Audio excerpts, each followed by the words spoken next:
안녕하세요, 풋볼 포레스트입니다. 홍명보 감독의 대한민국 대표팀이 9월 A매치에서 미국과 멕시코 대표팀을 상대로 1승 1무라는 상당히 좋은 성적을 거두면서 성공적으로 이번 일정을 마무리를 했고, 대한민국 대표팀의 캡틴 손흥민 선수는 미국과의 경기에서는 한 골 1도움을 기록, 멕시코 대표팀과의 경기에서도 득점을 터뜨리면서 그야말로 최고의 활약을 펼쳤는데, 우리나라 대표팀과 마찬가지로 미국 멕시코 대표팀과 9월 A매치를 가졌던 일본 대표팀은 두 경기에서 단 한 골도 넣지 못하는 최악의 성과를 거두면서 손흥민 선수처럼 확실하게 득점을 터뜨려줄 수 있는 공격 자원 부재에 대해 이야기가 나오고 있습니다.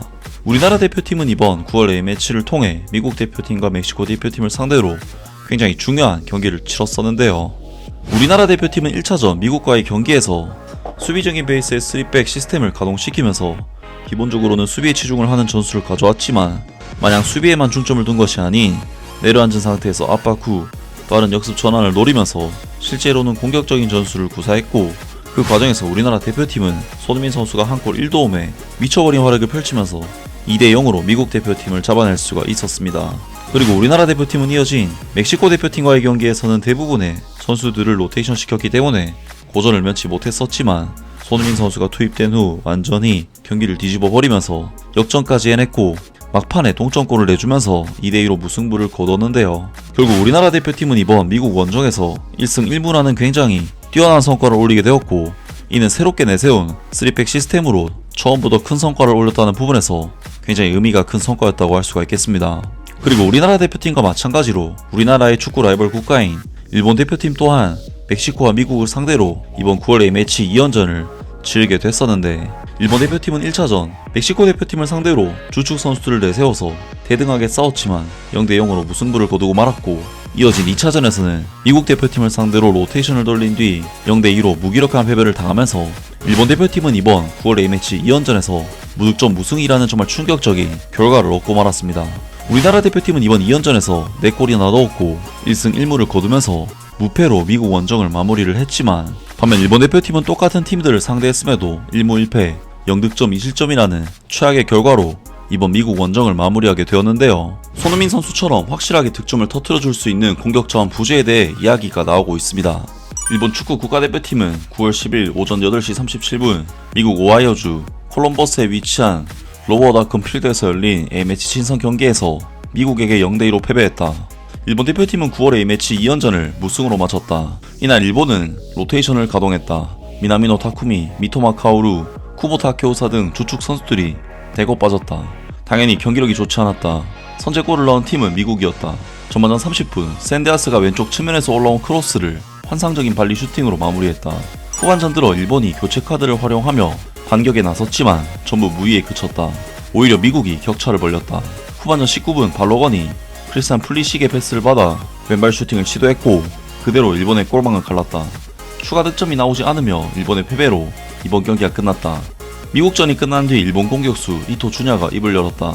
그는 전반전에 한번 찬스가 있었다. 그때 득점을 터뜨렸어야 했다. 거기서 골을 넣었다면 경기가 달라지지 않았을까 싶다라고 말했다. 로테이션에 대해서는 선발이 전원 바뀌고 경기가 어려워질 거라고 생각했는데 시작은 좋았다. 찬스도 만들었다. 상대가 여유를 가질 때까지는 우리의 페이스로 할 수 있었다고 생각한다 라고 이야기했다. 일본은 지난 멕시코전 0대0 무승부에 이어 2경기 연속 득점에 실패했다. 이에 결정력은 일본의 과제라고 생각한다. 마지막은 개인 퀄리티라고 생각한다. 찬스를 확실히 넣을 수 있는 선수가 일본에 나와야 한다고 전했다. 하면서 일본 대표팀의 이토 주냐 선수가 이번 경기에서 일본 대표팀이 로테이션을 돌린 것은 문제가 없을 정도로 굉장히 잘 해냈지만 마지막 순간에 득점을 터뜨릴 수 있는 결정력을 가진 선수가 없었기 때문에 어려움을 겪었다면서 득점을 터뜨릴 수 있는 공격수가 필요하다고 주장했습니다. 확실히 일본 대표팀은 스쿼드 전반에 걸쳐서 유로파 선수들이 골고루 분포가 되어 있는 우리나라 대표팀보다 전반적으로 더 좋은 전력을 가진 팀이긴 하지만, 득점을 터뜨릴 수 있는 확실한 공격 자원은 유럽에서 성과를 내고 있는 선수가 딱히 없을 정도로 굉장히 애매한 상황이고, 그렇기 때문에 프리미어리그 같은 세계 최고 무대에서 득점왕까지 차지한 손흥민 선수 같은 확실한 해결사의 존재가 부러울 수밖에 없는데, 많은 일본 축구 팬들은 손흥민 선수의 존재에 대해 상당히 부러워하는 반응들을 보이고 있습니다. 결정력 부족은 심각하네. 아시아 예선에서는 대승을 거뒀지만 결국 아시아 수준에서만 통한다는 것이 드러난 셈이다. 원래라면 이런 전력 강화 경기에서는 다양한 패턴과 연계를 확인하면서 완성도를 높여가는 것이어야 하는데, 모리아스 하지메 감독은 전혀 다른 생각으로 멤버를 전원 교체해 지금 와서 새로운 전력을 확인하는 자리로 소화를 해버렸다. 이래서는 전력이 강화되지 않는 것도 당연하다. 여전히 모리아스 제패는 팀 전술이 아니라 개인 능력으로 싸우라는 거군. 확실히 그렇네. 일본은 전체적으로 평균적인 전력에서는 한국을 앞서지만 공격수에 관해서는 손흥민과 같은 존재가 없다. 그리고 그 차이가 이번 원정에서 나쁜 쪽으로 드러났다. 뛰어난 스트라이커가 단 한 명만 있어도 다른 약점을 충분히 보완할 수 있는 경우가 많다는 것이지. 아직 본선까지는 시간이 있으니 일본도 스트라이커 부재에 대한 대책을 세워나가야 할 것이다. 손흥민이라기보다는 엘링 홀란드급의 슈퍼 공격수가 나온다면 일본도 정말로 월드컵 재패를 노릴 수 있을 거야. 다만 그렇게 압도적인 선수가 등장한 이후에는 세대 교체의 어려움을 겪는 나라가 많은 이미지도 있다. 확실히 종합력에서는 일본이 더 위지만 정작 결정적인 순간에 믿을 만한 선수가 없다. 일본 입장에서는 있다고 생각할지 몰라도 세계적으로 보면 없는 것이다. 한국에 그런 선수가 있다는 건 부럽지만 키우려고 해서 키울 수 있는 것도 아니고, 설령 그런 선수가 나타난다고 해도 결국은 개개인의 더 큰 수준 향상이 필요하다. 득점력이 뛰어난 선수가 있든 없든 말이다. 반대로 말하면 손흥민 의존이라고도 할 수 있다. 모리아스 한지메 감독은 미토마나 쿠보, 엔도 등이 부재할 때 어떻게 싸울지 등을 고려해서 특정 선수 한 명에게 의존하는 축구를 하고 싶지 않기 때문에 멤버를 교체하여 여러 가지를 시험하고 있다고 생각한다. 손흥민은 솔직히 부럽다. 돌파력과 슈팅력도 있고 게다가 확실히 결과까지 만들어낸다. 프리시만 봐도 기술과 피지컬로 돌파해 나가는 선수는 보고 있으면 재밌다. 어제 하나 한국에서 손흥민은 사라진다고 바꿔 말하고 싶네. 손흥민 의존에 한국 축구 쪽이 장래적으로는 더 위험하다고 본다. 아마 손흥민을 대신할 만한 세계적인 스트라이커는 쉽게 나오지 않을 테니까. 최근에 한국 대표팀은 손흥민의 컨디션에 크게 좌우되어 함께 부진했던 인상이 있다. 이번 두 경기는 오랜만에 날카로운 손흥민을 볼 수 있었다. LAFC 이적이 좋은 영향을 주고 있는 걸까? 포워드에 관해서는 손흥민이 아시아 넘버원이니 어쩔 수 없다. 프리미어리그에서 그렇게 많은 득점을 올릴 수 있는 선수는 아직 일본에는 없다. 바로 그거지. 각도가 없는 곳에서 골을 넣은 손흥민을 보고 골문 앞에서 찬스를 골대 밖으로 날려버린 미나미노 다쿠미를 보니 토트넘에서 득점왕을 한 선수와 리버풀에서 방출된 선수의 차이구나라고 생각했다. 최근 10년 정도는 한국이 승승장구할 수 있을지 어떨지는 전부 손흥민에게 달려있다. 월드컵이 끝난 뒤에도 손흥민은 아직은 대표 은퇴를 할 수가 없겠네. 손흥민은 한국인이기 때문에 일본에 손흥민이 없는 것은 당연하다. 그러나 일본에 뛰어난 스트라이커가 있느냐 없느냐는 또 다른 이야기다.